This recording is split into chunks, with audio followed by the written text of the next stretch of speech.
언제나 익숙한 식탁의 풍경. 그 속엔 계절이 담기고 기다림이 스며들고 우리의 시간이 머뭅니다.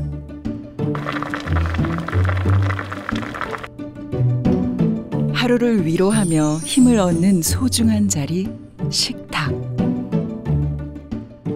서산 바지락어장에서 집단 폐사 신고가 접수돼 이상기후로 인한 수확량 감소로 기후변화로 이상 고온 현상이 잦아지면서 배추 같은 일부 농산물 가격이 심상치 않습니다. 우리가 살아가는 보금자리, 지구가 뜨거워지고 있습니다.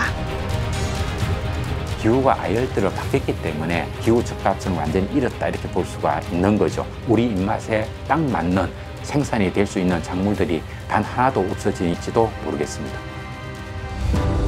기후변화는 우리 삶의 이정표를 바꾸고 있습니다. 이제는 위기를 기회로 바꿔야 할 때, 마지막이 될지도 모르는 지금, 우리의 식탁을 지킬 해법을 만나봅니다.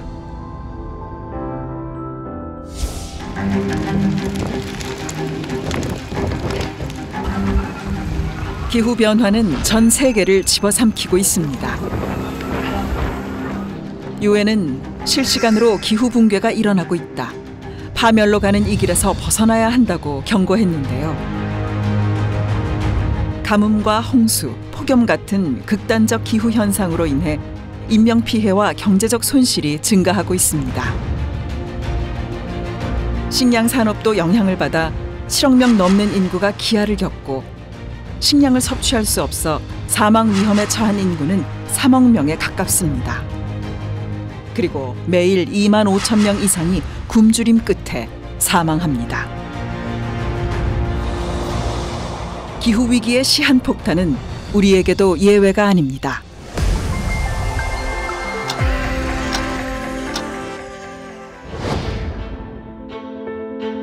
당장 우리 바다에서 기후변화의 직접적인 증거를 찾을 수 있습니다.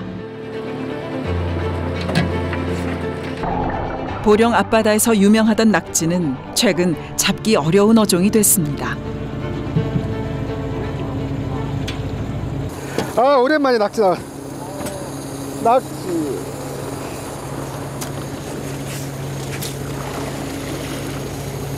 아, 이거 징그러워. 원래 많이 나와야 되는데. 2시간 동안 일해가지고 이거 잡은 거야? 에휴, 너무했다 이거. 가고도 가고. 작년 여름에 같은 경우는 엄청 더웠잖아요. 고온으로. 그래서 씨어들이 다 죽은 거야. 낙지, 박하지, 꽃게. 올해는 아예 없는 거야, 지금. 없는 거야. 엄청 없는 거야, 작년에 비해. 막연하게만 들리던 기후 위기라는 말이 어민들의 피부로 느껴집니다. 낙지 같은 경우에는 하루에 400마리, 500마리 이렇게 잡아야 되는데 지금 나가면 한 50마리, 60마리? 그러니까 한 줄에 통발이 한 50개, 60개 정도 있거든요. 거기에 아예 안 들 때는 아예 안 들어요. 그러니까 2개, 3개 들 때도 있고. 지금 동네 배들 같은 경우에 적게 나가는 배는 한 달에 한 번. 그나마 나가는 배가 일주일에 한 번? 나가면 이제 기름값 내고 인건비 쓰고 먹이값 쓰고 그러면 손해니까 그냥 안 나가고 집에서 놀아요. 줄어든 어획량에 기름값조차 벌기 어렵다는 어민의 하소연. 왜 이런 일이 벌어지는 걸까요? 문제는 수온입니다. 수온이 높아지면 바닷물에 녹아있는 산소가 부족해져 많은 해산물이 폐사하는데요. 지난 57년간 지구 평균 수온은 0.74도 상승했고 한국 해역의 수온은 1.58도 올랐습니다. 전 세계 평균보다 2배가량 높은 수치입니다. 1980년대에는 연평균 151만 톤 정도 우리나라 어업 생산량이 꾸준히 이어졌습니다. 2024년 기준으로 보면 어업 생산량이 84만 톤으로 급감했습니다. 매해 감소를 하다가 작년에 거의 1971년 이후로 최저치를 기록한 한 해가 됐습니다. 어획량 감소는 낙지만의 문제가 아닙니다. 위기는 어종 전반적으로 나타나고 있습니다. 많이 변화했죠. 수온 때문에 작년보다 올해는 고기가 없어요. 어물 자체가. 작년만 해도 엄청났거든요. 이 판장이 밖에까지 다 꽃게였는데 지금은 보시겠지만 눈에 보일 정도니까. 특히나 이제 요즘 조기가 많이 풍기 현상이지 않습니까? 이런 열대 어종들이 간혹 이렇게 나타나기도 하고 주로 서식했던 그 어종들이 사라지는 것 같아요. 수온이 상승한 탓에 우리가 즐겨 먹던 난류성 어종이 북상하고 한류성 어종은 자취를 감췄습니다. 국민 생선으로 불리던 명태는 거의 잡히지 않는 수준이고 쥐치, 오징어는 물론 주꾸미까지 눈에 띄게 어획량이 줄었는데요. 우리에게 익숙했던 어종이 우리 바다에서 점차 사라지는 겁니다. 어느 순간에서부터 탁 시작되는 게 아니고 전지구적인 기후변화에 따른 수온 상승 그리고 우리나라는 특히 2배 이상 가파른 속도로 되고 있으니까 아열대화는 계속 진행되어 오고 있습니다. 각 해역별로 조업 방법도 바뀌어야 될 것이고 어장 위치가 바뀌기 때문에 조업 위치도 같이 바뀌어야 됩니다. 그래서 이런 대책들이 필요하고 그러면 우리가 이용하는 종들이 바뀐다면 그 종들을 유통하는 체계도 같이 바뀌어야 되겠죠. 고수온으로 인해 수산생물의 생존이 위협받고 변화하는 어종에도 대응해야 하는 상황. 해산물로 가득하던 밥상이 더 이상 당연하지 않다는 것을 뜨거워지는 바다가 경고합니다.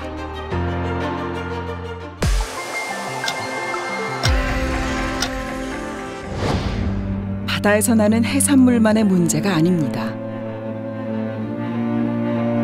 한반도의 배꼽이라 불리는 강원도 양구의 국토 정중앙면. 우리나라에서 가장 먼저 모내기가 시작되는 곳입니다. 조생종인 오대살로 유명한 고장. 하지만 이상기후로 인해 벼가 제대로 여물지 못하는 실정입니다. 오대 같은 경우는 올배가 돼가지고 이제는 올배기 때문에 햇빛이 너무 강하게 쬐니까 이 배알이 눈이 그냥 꽃이 펴가지고 앙금이 앉아야 되는데 눈이 다 멀어가지고 겉에 보면은 노란데 만져보면은 쭉쟁이가 많아요. 우리가 주식으로 먹는 쌀. 하지만 가뭄과 홍수 등의 이상기후로 생산량은 2021년부터 쭉 감소했습니다. 병충해 피해로 단위당 생산량 또한 줄었는데요. 이상고온으로 급증한 벼멸구가 원인입니다.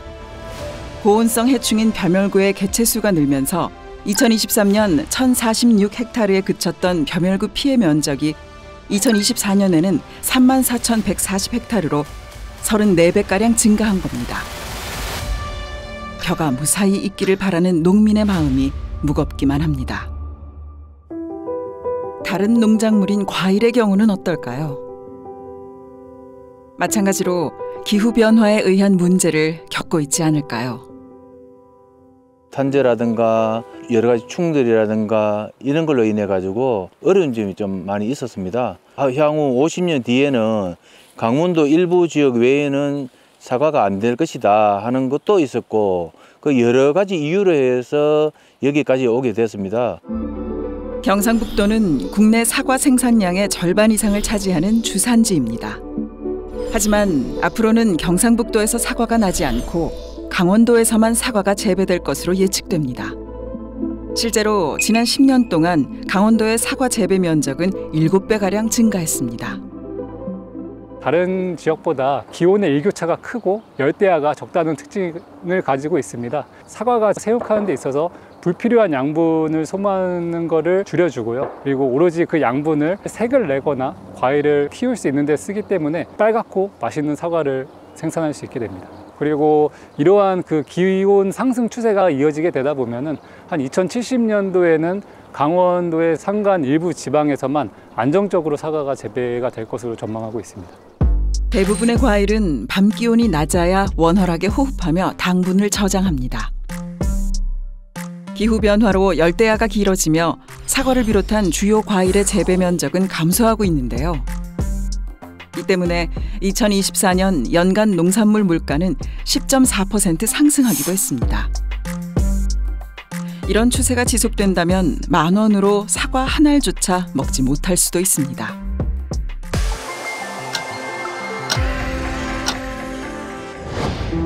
농작물을 비롯한 생태계에 중요한 역할을 하는 생물이 있습니다. 40년 넘게 벌을 키우고 있는 김종화 씨. 겨울을 보낸 벌통엔 꿀벌이 늘 그득했습니다. 활기 넘쳐야 할 벌통은 예전 같지 않은데요. 꿀벌만 보면 한숨부터 나오는 종화 씨입니다. 이제 아카시아가 꽃이 피는데 벌은 이 정도밖에 성장이 안 됐으니 늘 벌 있는 데 와서 확인하고 아침 저녁으로 낮에로 일을 하지만 벌이 이렇게 성장이 잘 안 되니까 대여섯까지는 다른 애보다도 지금 처지는 것 같습니다. 그래서 벌만 보면 안타까워 죽겠어요. 꿀을 채취하는 시기를 앞둔 3월이면 꿀벌이 몸집과 개체수를 불려야 하지만 벌이 사라지거나 병충해에 시달리는 탓에 양봉 농가들은 못쓰게 된 벌집을 버려야 할 지경입니다. 꿀벌들이 밖에서 생활을 합니다. 밖에서 생활을 하는데 추운 겨울이나 그리고 폭염에 그 꿀벌들이 면역력이 낮아지는 경우가 생기면 각종 질병에 취약해집니다. 그래서 폐사하는 경우가 있고 또 먹이원이 단순해지고 그 숫자 자체가 줄어들다 보니까 벌들이 죽게 되는 경우가 생기게 됩니다. 해를 거듭하며 피해가 증가하는 꿀벌 실종 현상. 2023년 한 해에만 200억 마리의 꿀벌이 사라졌습니다. 대부분의 농작물은 번식을 위해 꽃가루 바지가 필요한데 그중 70%를 꿀벌이 담당합니다. 특정 작물은 수분의 대부분을 꿀벌에 의존할 정도입니다. 꿀벌의 실종이 식량 대란으로 이어질 수도 있다는 의미입니다. 꿀벌의 개체수가 없어지게 되면 우리가 먹게 되는 그런 식량 작물의 생산이 감소를 하게 되고요. 지속 가능한 자연 생태계가 이루어지지 못할 가능성이 큽니다. 기후 변화는 꿀벌의 면역력을 떨어뜨리고 이른 봄에 꽃이 피게 해 꿀벌의 먹이마저 없애버립니다. 꿀벌이 계속해서 사라진다면 우리가 먹는 대부분의 농작물 또한 사라질 것입니다. 이렇듯 기후 변화는 식량 산업 전반을 망가뜨립니다. 그 심각성을 한눈에 볼 수 있는 것이 바로 기후 위기 시계입니다. 지구의 평균 기온이 산업화 이전 대비 1.5도 상승하기까지 남은 시간을 표시하는데 그 이상의 온도 상승은 돌이킬 수 없는 결과를 초래합니다. 파리협정에 의해 가지고 금생일 말까지 우리가 지구온도 상승을 1.5도를 넘어가지 않도록 하자고 합의를 했는데 파리협정에서 우리가 온실가스를 많이 줄이고 있는 것 같지만 매년 연말에 유엔 환경계획이라든가 세계기상기구에서 나온 보고서를 보면은 대중에 온실가스 농도 증가는 조금도 개선되고 있지 못하고 과거보다도 오히려 더 가파르게 온실가스 농도가 증가해 가고 있는 그런 상황이 있습니다. 지구 평균 기온이 산업화 이전보다 1.5도 상승하면 폭염은 8배 이상, 가뭄과 호우 등의 이상기후는 2배까지 증가할 것으로 예상됩니다. 육상 동식물의 14%는 멸종하고 바다 산호초는 90%가량 감소하며 생태계가 무너질 것입니다. 세계 식량 생산량 3분의 1이 위험에 처할 수도 있습니다. 제철이 사라지고 바다는 뜨거워지고 흙은 숨 쉴 틈을 잃어가고 있습니다. 전 세계적인 기후변화의 흐름을 막을 수는 없지만 당장 우리가 먹을 식탁을 지키기 위해 우리는 무엇을 할 수 있을까요?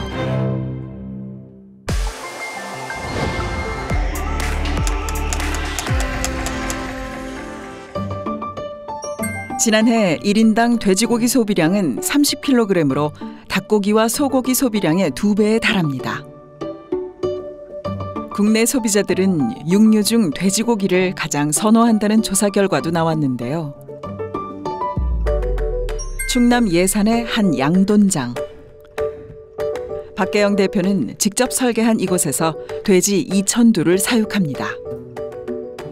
이제 이런 액상급이기를 도입했을 때 제일 좋은 거는 우리가 어떤 식으로 사료를 줬는지 직접 이렇게 수치화돼서 나오기 때문에 얼마를 먹었고 매일매일 먹는 양이 증가된다. 그러면 아, 돼지 상태가 괜찮다. 축산업의 사육 규모가 커지며 노동력 부족, 오염물질 배출 등의 문제가 심각해졌는데요. 이런 문제를 해결하고자 정보통신 기술을 접목한 스마트 축산이 제시되었습니다. 스마트 축산 같은 경우는 노동 집약적인 작업이 많다 보니까 그 부분을 대체해 줌으로써 노동력을 절감을 해주고 작업 환경을 개선을 해줄 수 있는 이런 효과가 있고요. 외부로 이제 배출되는 오염 물질을 저감한다거나 방역을 이제 관리를 효율화한다거나 축산업의 환경을 조성하는 데 기여할 수 있을 거라고 생각을 하고 있습니다. 스마트 축산은 데이터를 기반으로 가축의 질병을 관리하고 축사의 환경을 제어해 효율성을 높입니다. 지금 돈방의 암모니아 수치는 1에서 2ppm 정도 나오고요. 황화수소는 검출이 안 되고 있고 CO2 농도는 1900에서 1900, 2000 정도 유지하고 있어요. 실내 공기를 실시간 모니터링해 유해가스를 저감하는데요. 맞춤형 사육으로 사료를 공급해 생산성을 늘렸고 기온과 습도가 일정하게 유지돼 돼지들이 스트레스를 덜 받아 폐사율은 1% 수준에 불과합니다.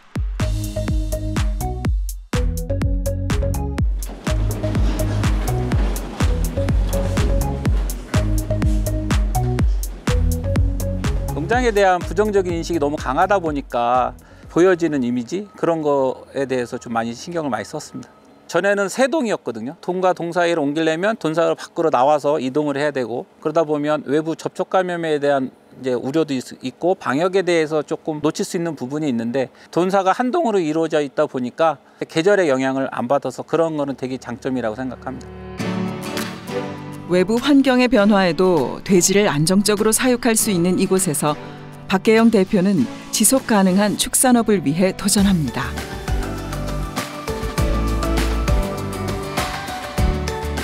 지속 가능한 축산업을 위해 또 다른 방식의 도전도 이루어지고 있는데요. 예전에는 노후된 양돈 축사에서 나오는 악취라든지 실수로 방류되는 분뇨들이 빈번하게 발생이 됐는데 그런 처리 방안을 어떻게 더 효율적으로 하면 좋을까라는 고민을 하게 됐고요. 바이오 플랜트 시설을 활용한 효율적 분뇨 처리 방법을 논의를 하게 됐던 겁니다. 대한민국 축산 1번지로 불리는 홍성. 전국 1위 규모의 돼지 숫자만큼 넘쳐나는 가축 분뇨도 골칫덩이 중 하나입니다. 축산 분야에서 주로 발생하는 온실가스는 메탄과 아산화칠소로 가축 분뇨 처리 과정에서 발생합니다. 매년 전국적으로 발생되는 5천만 톤의 가축 분뇨는 자원화 처리가 약 85%, 정화 처리가 15%를 차지하고 있습니다. 친환경 에너지원으로 전환하는 비중을 늘려 탄소 배출량을 증가시키지 않으면서 지속 가능한 축산업으로 처리 방식을 전환하고 있습니다.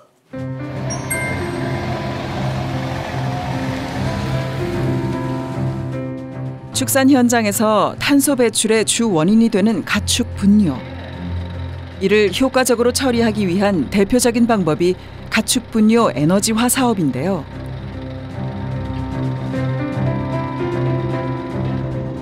바이오가스 플랜트에서 가축 분뇨의 메탄가스를 이용해 재생에너지를 생산하는 방식입니다.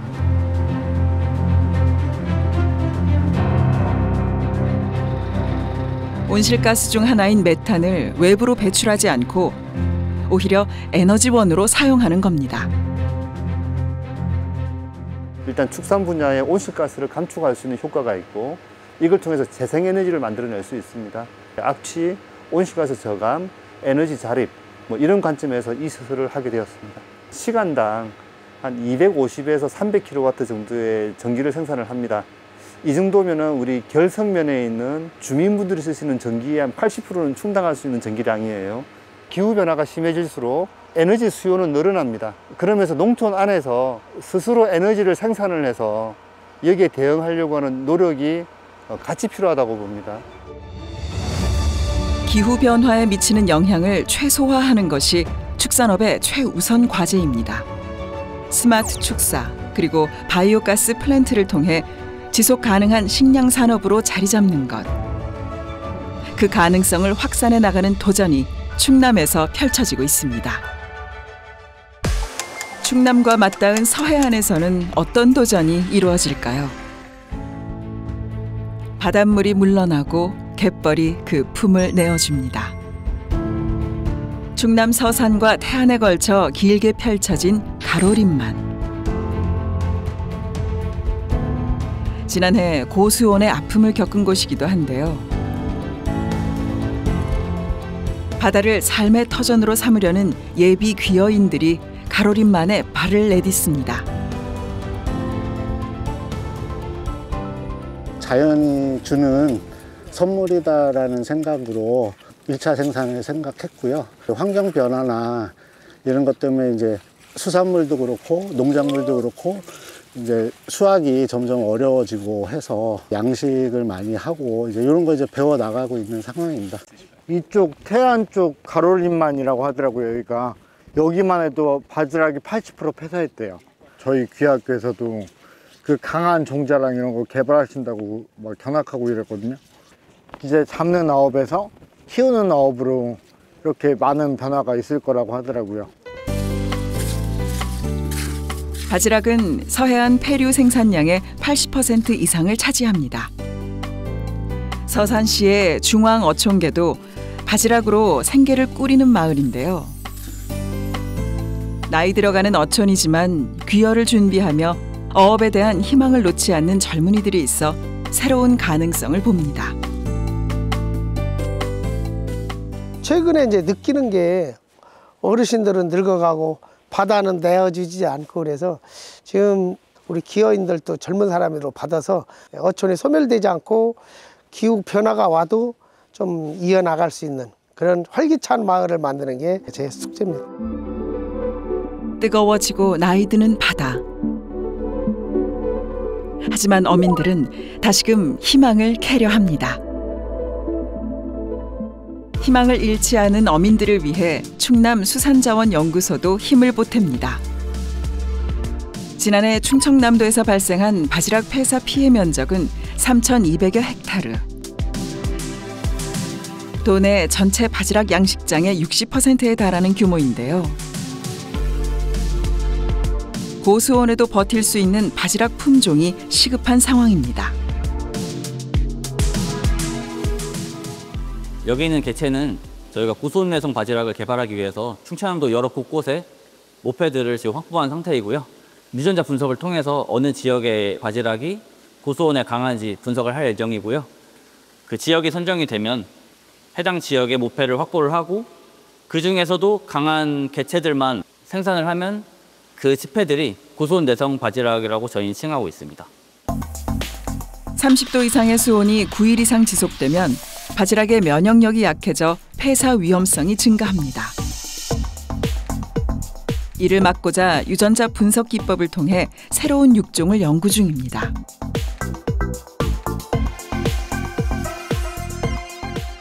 저희가 확보한 바지락에서 핵산을 추출하고 그 핵산과 고수온 인자를 확인할 수 있는 물질을 같이 기계에 넣고요. PCR을 돌리게 되면 노트북에서 시각적으로 그래프가 나타나게 됩니다. 이 그래프 결과값을 기반으로 어떤 바지락이 고수온의 내성을 가지고 있는지 확인을 하고 저희가 고수온 내성 바지락을 품종 개발하는 연구 단계입니다. 고수온 현상이 더욱 심해지면 우리 식탁에서 바지락은 아예 사라질지도 모릅니다. 하지만 어촌을 지키기 위한 노력들이 이어진다면 갯벌도 그 너른 품을 다시 내어줄 것입니다. 바다가 뜨거워질수록 수산물의 생명이 위태로워질수록 더욱 열심히 바다를 누비는 배가 있습니다.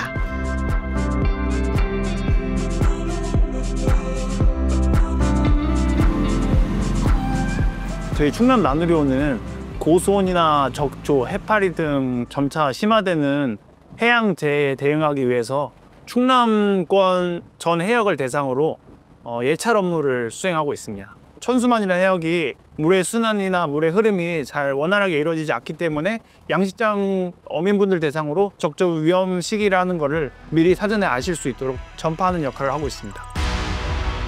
높아진 수온과 함께 매년 찾아오는 적조의 공포. 생명의 터전인 양식장은 언제든 위기의 현장이 될 수 있습니다. 충남 나누리호는 적조 발생 징후를 조기에 포착하고 신속하게 대응해 어민의 피해를 최소화하는데요. 양식장 내 수질 측정을 통해 양식 환경도 점검합니다.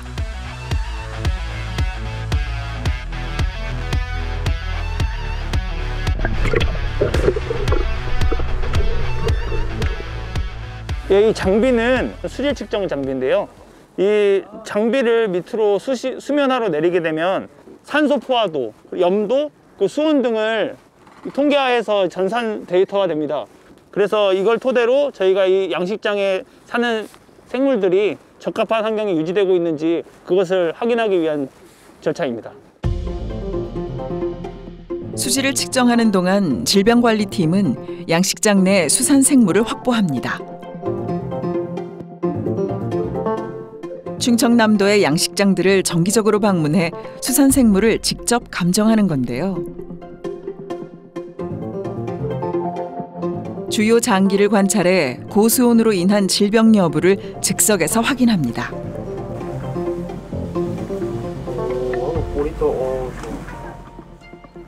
이렇게 지금 흡충들이 이렇게 붙어 있는 상태입니다. 여긴 지금 어류 아가미이고 이 사이에 이제 흡충이 붙어가지고 영양을 섭취하고 있는 거죠. 고수온기에 수온 상승기에 일단 흡충이 더 많이 잘 붙고요. 그러면서 이제 또 용존산소도 낮아지니까 얘네 호흡에 이상이 있어서 더 이제 폐사를 많이 일어나게 됩니다. 꼼꼼한 진료를 통해 수온이 높아질 때 생기는 질병의 징후를 조기에 파악할 수 있습니다. 내부 장기는 크게 특이사항은 없어요. 제가 보니까. 근데 아가미에 좀 충만 붙은 거 빼고는 크게 이거 없는데, 안구에 이제 백탁 현상이 있었는데 그거는 제가 세균성 검사를 일단 했거든요. 이제 어떤 약이 잘 드는지 제가 테스트해가지고 알려드릴 테니까 그렇게 해서 약 쓰시면 될 것 같아요. 바다가 삶터인 어민들. 뜨거워지는 바다에 마음도 타들어갈 수밖에 없는데요. 하지만 망망대해를 누비며 어민들의 곁을 지키는 이들이 있어 우리의 바다에는 아직 희망이 있습니다. 충남의 어업은 바다에서만 이루어지는 게 아닙니다. 당진시 송하급에 위치한 간척지. 허허 벌판 한가운데 시커먼 건물이 세워져 있습니다. 바다를 막아 땅을 만들고 벼를 재배하던 간척지에 대형 수조가 들어차 있는데요. 헤엄치는 물고기가 가득한데 어떤 양식장일까요? 저희 양식장에서는 대서양 연어를 양식하고 있습니다. 연구용으로만 키우던 거를 사업용으로는 최초로 국내에서 키우고 있습니다. 연간 소비량이 6만 3천 톤에 달하지만 전량 수입에 의존하던 연어. 육상수조에서 대량 양식하는 건 국내 최초입니다. 간척지가 지금 쌀 벼농사가 위주로 되어 있는데 그러다 보니까 지가가 다른 데보다 좀 월등히 낮은 편이에요. 그래서 양식장이나 이런 것을 손쉽게 지을 수 있고 또 접근성도 좋고 그다음에 간척지이기 때문에 바닷물이나 또는 해수 지하수가 나오는 곳이 많기 때문에 굉장히 용이하고요. 또 그다음에 완전 밀폐된 곳이기 때문에 가온을 하면은 열대성인 따뜻한 물고기를 키울 수 있고요. 냉각을 하면 냉수 어종인 연어 같은 걸 키울 수 있습니다. 정보통신 기술을 활용한 스마트 양식으로 운영 중인 육상 양식장. 수온과 산소 포화도를 실시간 모니터링하고 이상이 생기면 원격 조정으로 대처가 가능한데요. 폭염에도 차가운 온도를 유지해 냉수성 어종인 연어를 기를 수 있습니다. 고수온과 해양 오염 문제에서 자유롭고 순환 여과 시스템을 통해 버려지는 물도 99% 가까이 줄였습니다. 서해안 간척지에서 연어를 처음에 키운다고 했을 때 사람들은 참 이상하게 봤어요. 지금 저희 양식장에서는 다 연어들이 잘 적응해서 잘 살고 있고요. 그래서 앞으로는 조금 더 발전하고 조금 더 연구하면 더욱더 좋은 양식을 간척지에서 손쉽게 할 수 있다고 생각합니다. 국내 최초로 연어를 육상 양식하는 도전. 그리고 지속 가능한 바다를 위한 충남의 도전이 더해진다면 우리 식탁 위의 수산물은 사라지지 않을 것입니다.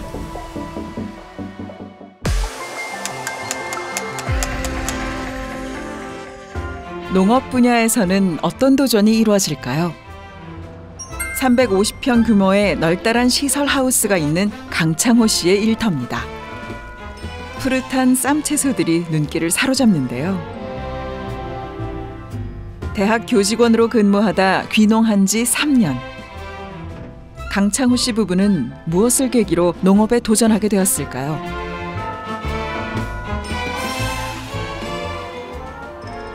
환경 오염을 덜 할 수 있는, 덜 발생시킬 수 있는 농법을 찾다 보니까 아쿠아포닉스를 찾은 거고, 날씨의 영향을 그렇게 크게 받지는 않아야 그래서 사계절 내내 키울 수 있다는 점.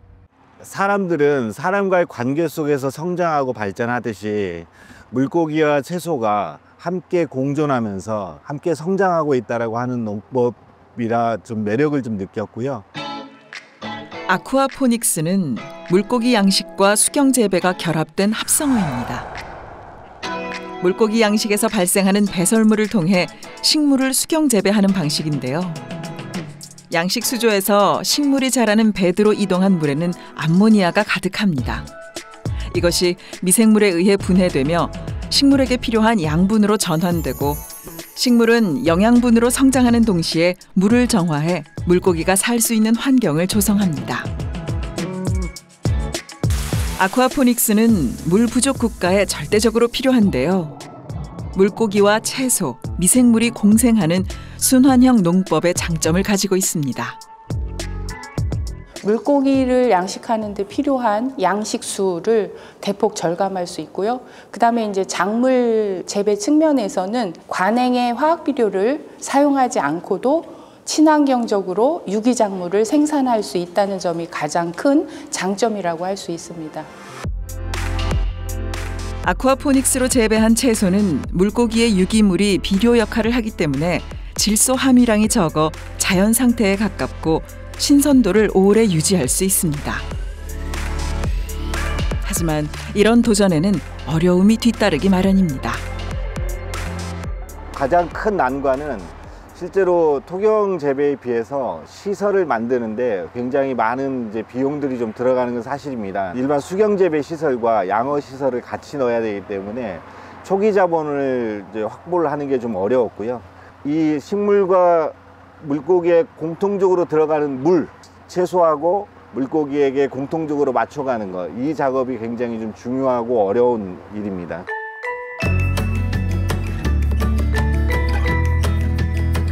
강창호 대표의 이런 고민과 정성을 알고 아쿠아포닉스 채소를 찾는 고객이 조금씩 늘고 있습니다. 채소가 가진 고유의 향이 진하고 식감이 부드러워 소비자들의 호응도 큰데요. 물 소비량을 줄이고 화학물질을 사용하지 않아 생태계를 보호하는 아쿠아포닉스는 지속 가능한 농업의 가능성을 보여줍니다. 기후 변화에 대응해 색다른 작물을 재배하는 농민도 있습니다.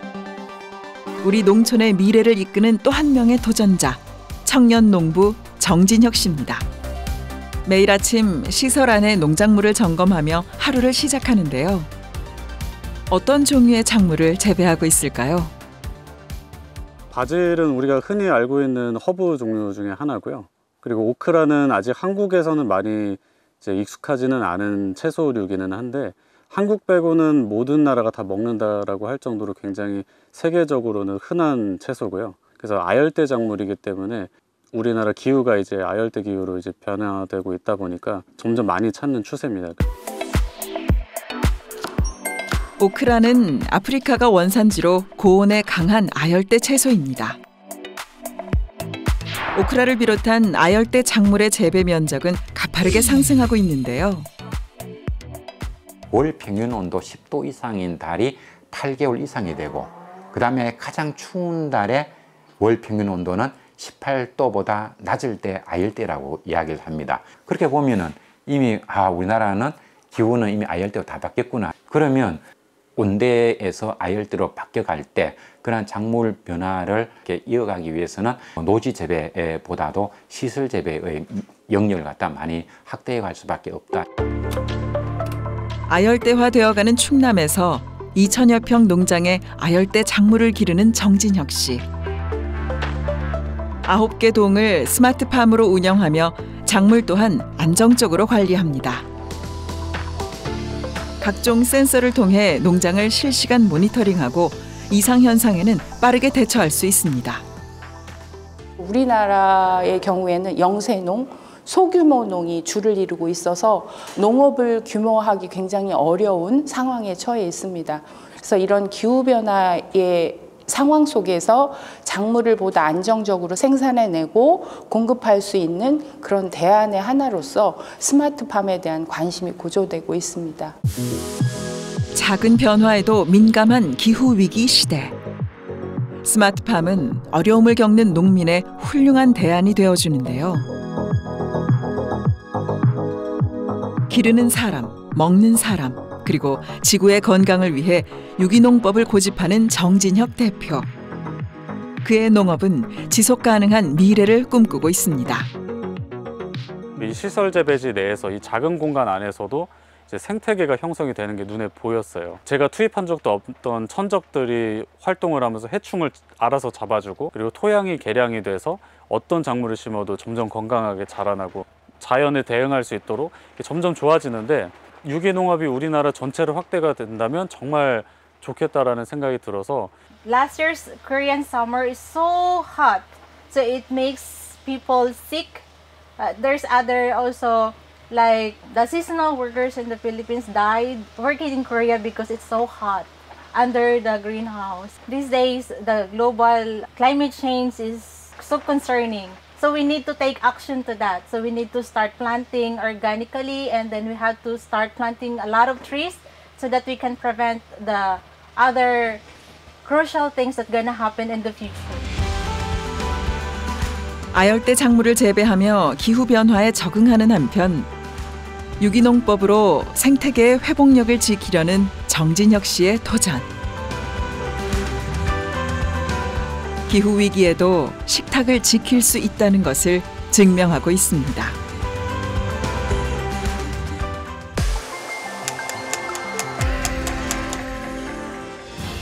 지속 가능한 농업을 위한 도전은 농장이 아닌 연구실에서도 이루어지고 있습니다. 기후 위기에 맞서는 농민들의 절박함을 해결하기 위해 실험실에서 연구에 매진하는 최용섭 박사. 그는 기온 상승으로 늘어나는 해충에 맞서 효과적인 방제 기술 연구를 이어왔습니다. 농업해충이라고 하면은 농작물을 가해하는 해충들을 말하는데, 사람들이 인위적으로 이제 농작물을 재배하다 보면은 비료라든가 이런 이제 최적의 환경 조건으로 식물을 키우게 되겠죠. 그러한 최적의 환경 조건은 곤충한테도 굉장히 영양원이 되고, 그러한 영양원으로 인해서 곤충들이 농작물로 유입돼서 농작물을 가해하다 보니까 이것이 2차적으로 생산량의 감소를 일으키고. 최용석 박사가 개발한 약재는 식물에서 추출한 천연 성분이 첨가된 효력 증진제인데요. 특허 출원을 해 업계 최고 수준의 평가를 받았습니다. 방제 효과가 떨어지는 것을 해결하기 위해서 효력 증진제를 개발을 하게 되는데, 이 효력 증진제의 작용은 곤충의 면역력을 저하시킨다거나 곤충을 귀찮게 함으로 인해서 살충 원료가 해충의 내부로 살충 성분이 직접적으로 투입돼서 효과를 발휘하게끔 그러한 역할을 하고 있습니다. 방제 기술을 농업 현장으로 확산해 새로운 도전을 이어가는 또 한 명의 동반자 서윤경 대표. 도전의 시작에는 농민을 위한 진심이 있었습니다. 인도네시아 그 보고로 농업대학에서 저희가 테스트 결과 받았잖아요. 근데 이제 그 사축률을 보시고 그 온실가루의 특히 이제 담배가루의 생각보다 효과가 너무 좋았다. 그리고 이런 거에 해당하는 약들을 계속 화학으로 쓰는데 화학이 내성이 자꾸 생기니까 약이 잘 안 듣는다는 거예요. 그래서 이런 약들이 좀 빨리 들어와서 그래서 활용됐으면 좋겠다. 동남아 지역이 또 굉장히 심한 게 이 흰가루병 이런 것들이 굉장히 심하거든요. 그래서 그거를 전부 다 이 방제제가 방제를 할 수가 있으니까. 기온 상승으로 해충의 성장과 번식이 빨라지며 진딧물과 가루의 피해도 늘어났습니다. 이 해충들은 식물의 수액을 빨아먹어 시들게 하거나 배설물인 감로를 배출해 잎을 끈적거리게 하고 곰팡이의 일종인 그을음병을 유발하는데요. 화학약품에는 금세 내성이 생겨 방제가 더욱 어려운 실정입니다. 최영석 박사와 서윤경 대표는 농민들의 어려움을 해결하고자 내성을 발현하지 않는 친환경 방제약품을 개발하는 데 성공했습니다.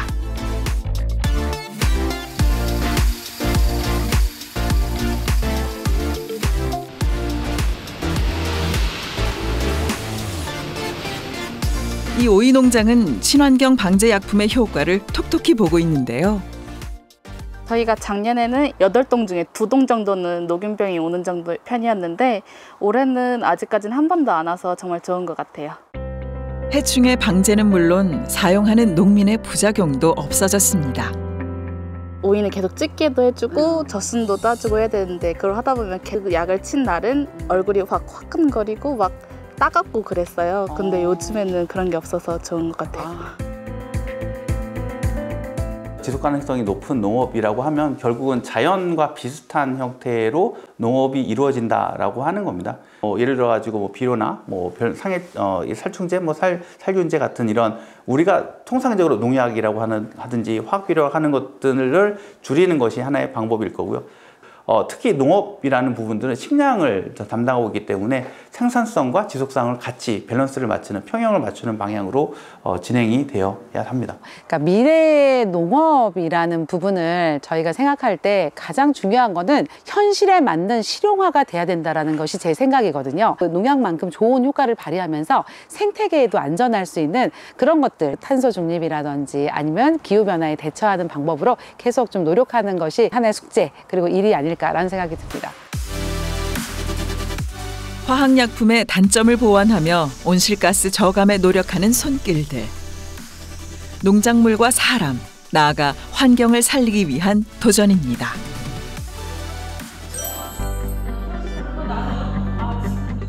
우리 아이들의 건강한 한 끼를 위해 미래의 식탁을 고민하는 영양파수꾼. 충남의 영양교사들입니다. 온실가스 배출량이 어디서 나오고 있고 거기에 4분의 1에 해당하는 것들이 음식을 통한 식생활을 통해서 배출되는 것들이다. 기온 상승으로 인해서 우리가 예전에 먹을 수 없었던 것들을 우리나라에서 지금 재배해서 먹게끔 되는 것들을 또 활용해서 아이들한테 알려주는 것도 아이들이 이렇게 체감할 수 있을 것 같아요. 학생들이 식사를 통해서 식재료가 변화하고 있고 그리고 이게 로컬에서 나오는 건지 내가 이걸 어떻게 먹어야 탄소 배출량을 탄소 중립을 실천하고 있는지. 학교에서는 국내산을 많이 활용을 하고 있는데 지금 국내산 단가가 많이 올라가고 있어가지고 이 메뉴를 넣을 수 있을까 이런 고민을 많이 하게 되더라고요. 이제 아열대 작물도 지금 우리나라에서도 많이 재배되고 있으니까 그런 부분들을 활용해서 이제 식단에 반영을 하고 미래 세대를 위해 밥상을 바꿔야 하는 영양교사들. 이들의 고민이 모여 아이들의 건강한 미래를 지킵니다. 충남 예산의 한 고등학교. 이곳은 신유미 영양교사가 근무하는 곳인데요. 오늘은 지난 회의에서 고민했던 아열대 작물을 활용해 급식 반찬을 준비합니다. 지구의 날을 맞이해서 특별히 채식 식단을 제공하고자 합니다. 그리고 요즘은 기후이기 때문에 재배되는 작물이 변화하고 있어서 아열대 작물을 이용한 요리를 제공해서 학생들이 아열대 작물에 대해 이해할 수 있는 기회를 제공하고자 합니다. 날이 날이니만큼 예산에서 나는 아열대 작물 공심채를 오늘의 반찬으로 선택했습니다. 고소한 향 가득한 공심채 볶음. 어느덧 점심시간. 배고픈 학생들이 급식실을 가득 채웠습니다. 정성껏 준비한 음식을 푸짐하게 담아내는 손길들. 오늘의 주인공 공심채도 인기 만점입니다.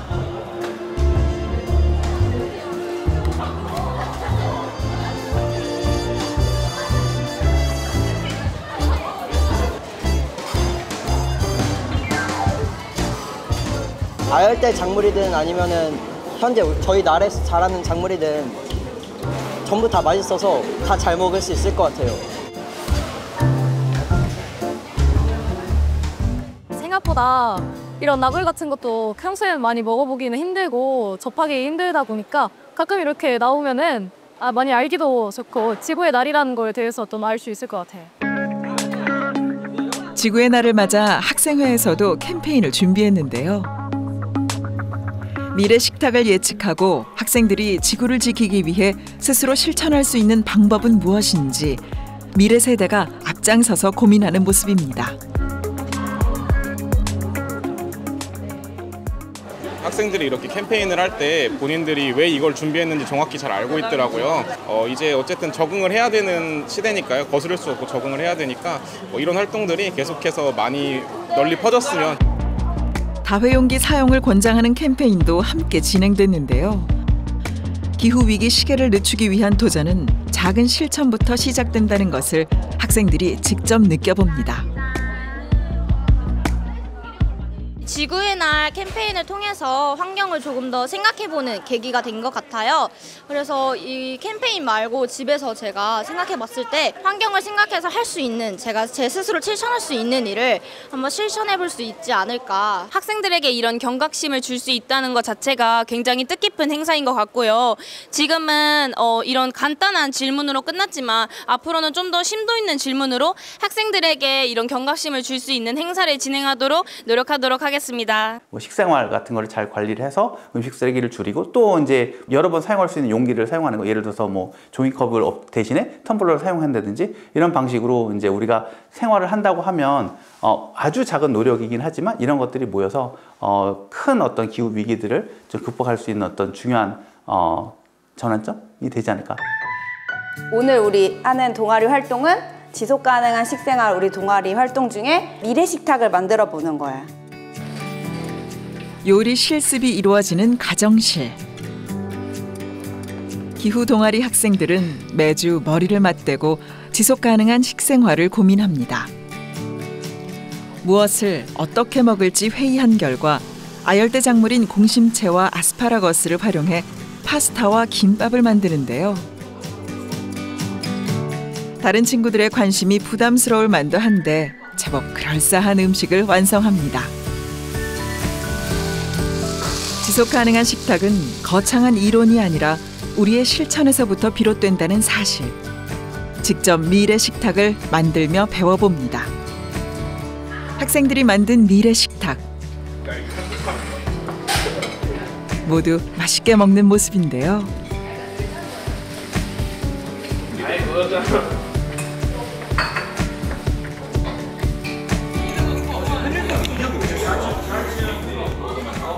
기후변화, 기후위기는 전 지구적 문제다 얘기를 하고 있고 우리나라 거기서 비껴갔다. 정말 운이 좋게도 그렇다면 그것으로 끝이냐? 그게 아니죠. 대부분의 나라들이, 관계를 맺고 있는 나라들이 문제가 발생하면 시간을 조금 지체할 뿐이지 간접적으로 영향을 미칠 수밖에 없고 결론적으로 말씀드리면 우리나라를 비롯해서 기후위기에 안전한 지역은 없다라고 이렇게 말할 수 있겠습니다. 지금은 0.0001도도 매우 예민한 시기다. 그 약간의 차이에 의해 가지고도 우리가 인류가 받게 되는 악영향은 엄청난 차이가 있을 것이다. 우리가 지킬 수 있는 선까지 우리가 최선의 노력을 다해야 되는 것이 인류의 책무다. 그렇게 말씀을 드릴 수 있겠습니다. 지금 이 순간도 흐르고 있는 기후 위기 시계. 변화하는 기후에 따라 우리의 식탁도 흔들리고 있습니다. 지속 가능한 미래를 위한 충남의 도전. 그 도전이 더욱 퍼져나간다면 우리는 풍성한 식탁을 지킬 수 있을 것입니다.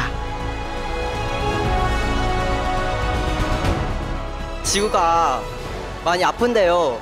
하지만 저희가 바꿀 수 있습니다. 굳지만 아직 사람들은 잘 모르는 것 같아요. 의구심을 품지 말고 내가 먼저라는 마음으로 실천하다 보면 날마다 바뀌는 지구를 보실 수 있을 겁니다.